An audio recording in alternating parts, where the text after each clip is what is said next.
राम राम जी। स्वागत है आप सभी का हमारे YouTube चैनल पे। आशा करती हूँ आप सभी कुशल में व मंगल में होंगे।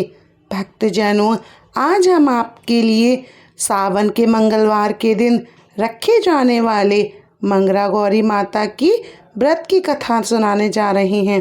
भक्तों, सुखी वैवाहिक जीवन के लिए माता मंगला गौरी व्रत की कथा अवश्य ही सुनना चाहिए।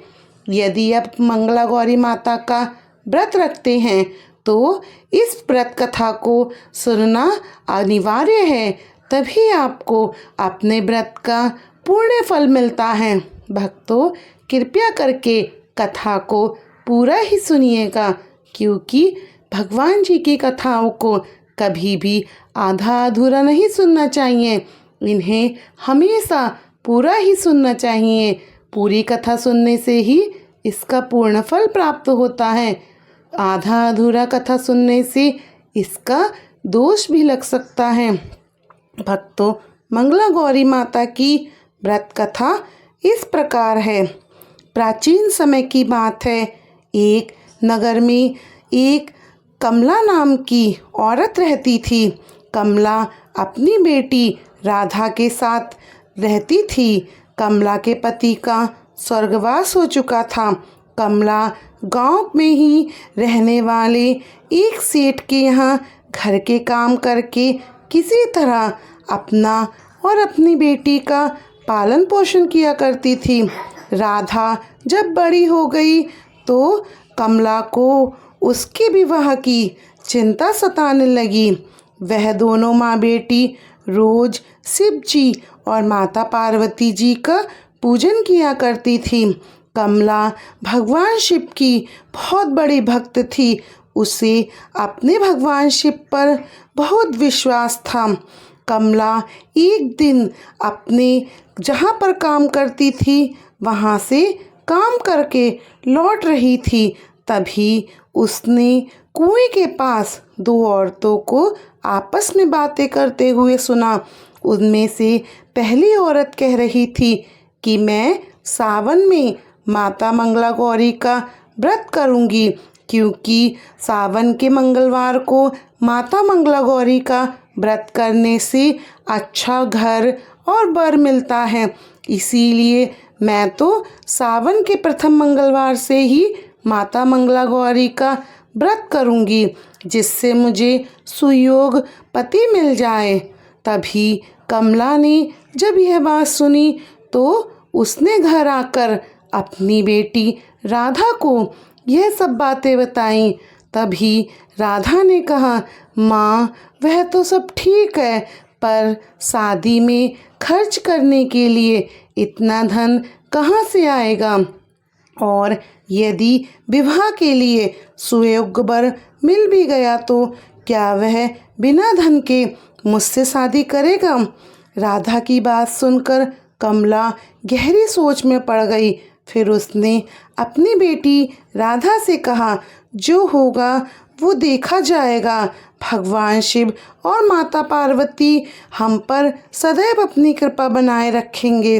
तभी कमला अपनी बेटी राधा से कहती है कि तुम सावन के प्रथम मंगलवार से ही माता गौरी का मंगला गौरी व्रत करना शुरू कर दो, और मैं सावन के प्रथम सोमवार से ही सावन सोमवार का व्रत करूंगी। इससे भगवान शिव और माता पार्वती की कृपा हम पर बनी रहेगी, और मुझे पूरा विश्वास है कि शिव जी और माँ पार्वती हमारी मनोकामनाओं को अवश्य ही पूर्ण करेंगे।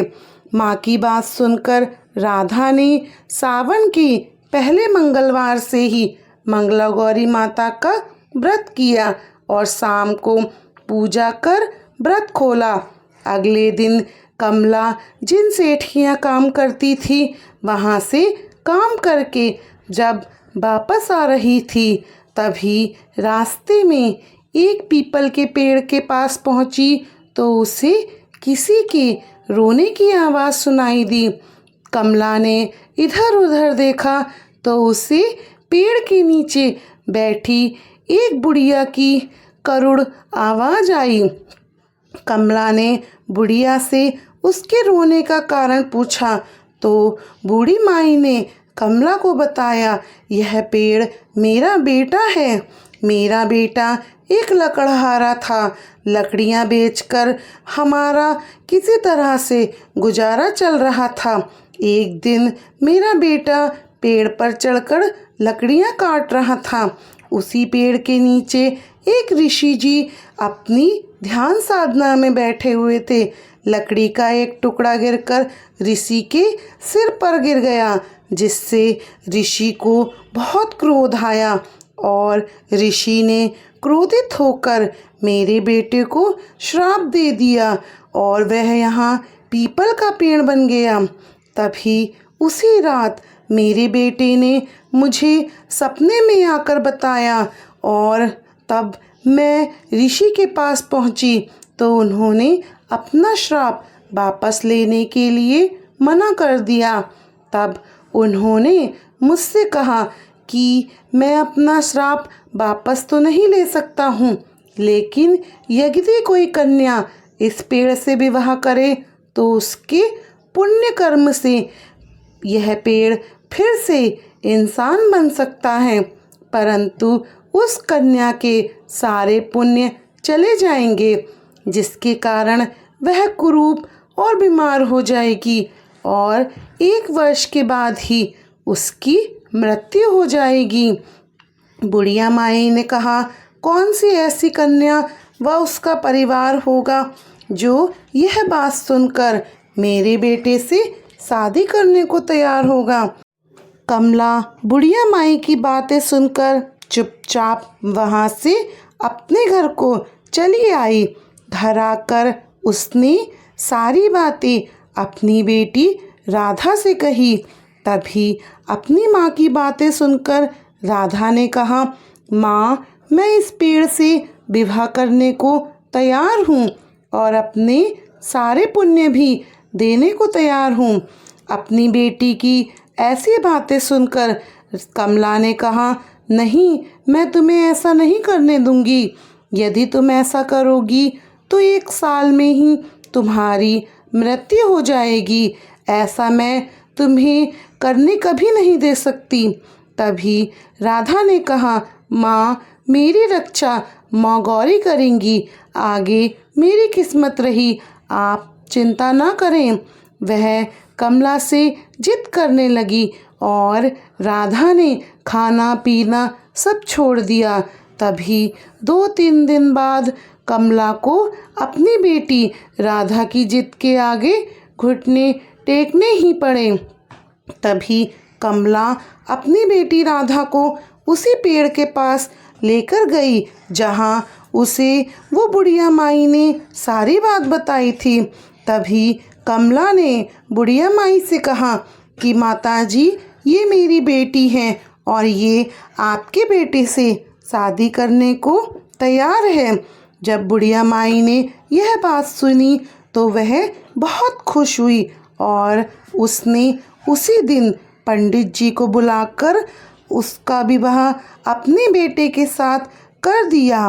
विवाह के बाद वह पेड़ एक सुंदर युवक बन गया। कमला ने अपनी बेटी राधा को उस युवक के साथ विदा कर दिया।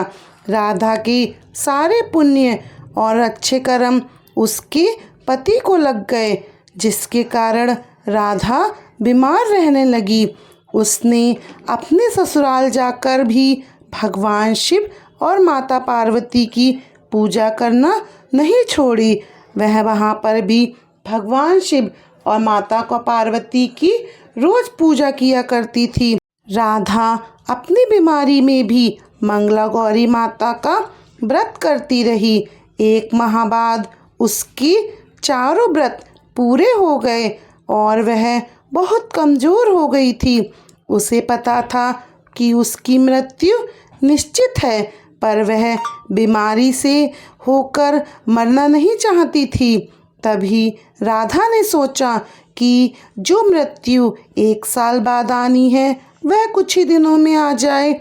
इसीलिए उसने अन्न जल सब त्याग दिया और भगवान शिव माता पार्वती की तपस्या शुरू कर दी। एक दिन जब राधा ओम नमः शिवाय का जाप कर रही थी, उसी रात उसके समक्ष माता पार्वती प्रकट होकर उसे दर्शन दिए और कहा, बेटी मैं तुम्हारे सभी कष्टों को दूर करने आई हूँ। माता पार्वती ने कहा, बेटी तुमने अपने कष्टों की चिंता छोड़कर अपने सारे पुण्य अपने पति को देकर उसे श्राप मुक्त कराया। तुम्हारी सच्ची भक्ति ने मेरा मन जीत लिया है। मैं तुम्हें अखंड सौभाग्यवती होने का वरदान देती हूँ। साथ ही अब तुम्हारे पुण्य कर्म फिर से तुम्हें प्राप्त होंगे। अब से तुम और तुम्हारे पूरे परिवार पर सदा मेरी कृपा बनी रहेगी। यह कहकर माता पार्वती जी अंतर्ध्यान हो गई।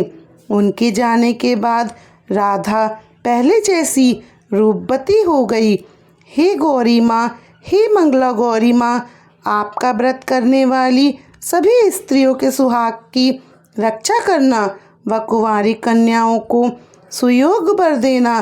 मंगला गौरी माता की जय हो। मंगला गौरी माता की जय हो। पार्वती माता की जय हो। शिव जी की जय हो। हे माता रानी, जो भी सुहागन स्त्री या कुंवारी कन्या आपका व्रत करे उसकी सभी मनोकामनाओं को पूर्ण करना। माता रानी की जय हो। हे माता रानी, आपकी कृपा और आपका आशीर्वाद हम सब पर बनाए रखना। भक्तजनों, यह थी मंगला गौरी माता की व्रत कथा। कथा अच्छी लगी हो तो कृपया हमारे चैनल को सब्सक्राइब करें और वीडियो को लाइक और शेयर करें और कमेंट बॉक्स में जय श्री राम ज़रूर लिखें। आप सभी को हमारी राम राम जी।